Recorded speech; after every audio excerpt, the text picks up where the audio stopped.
মধ্যবিত্তের জন্য দারুণ খবর। এবার পূরণ হতে চলেছে মধ্যবিত্তের গাড়ি চড়ার শখ। মাত্র ৮০,০০০ টাকায় বাড়ি নিয়ে যান নতুন গাড়ি। কেমন হবে এই গাড়ি, চট করে জেনে নিন এই ভিডিওতে। মধ্যবিত্তের হাতের নাগালে এবার ৪ চাকা, আর এই স্বপ্নকে বাস্তবে রূপ দিতে বাজারে এসেছে বাজাজ কোয়েট 2026। মাত্র প্রায় ৮০,০০০ টাকায় ৪ চাকা গাড়ির দাবি ঘিরে ইতিমধ্যে চর্চা শুরু হয়েছে।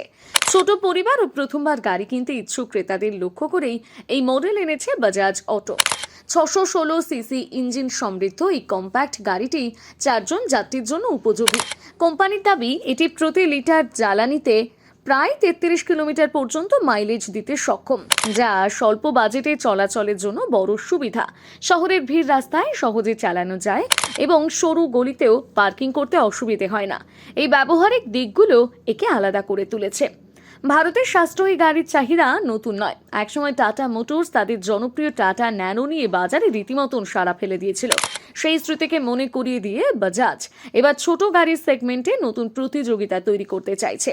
এখন দেখার বিষয়, সাশ্রয়ী দাম, নজরকাড়া লুক এবং কম খরচে রক্ষণাবেক্ষণের প্রতিশ্রুতি, এই তিনের জোরে বাজাজ কিউট 2026 বাজারে কতটা প্রভাব ফেলতে পারে। সবার আগে সব ধরনের আপডেট পেতে ফলো করুন কেপিআর নিউজ বাংলা।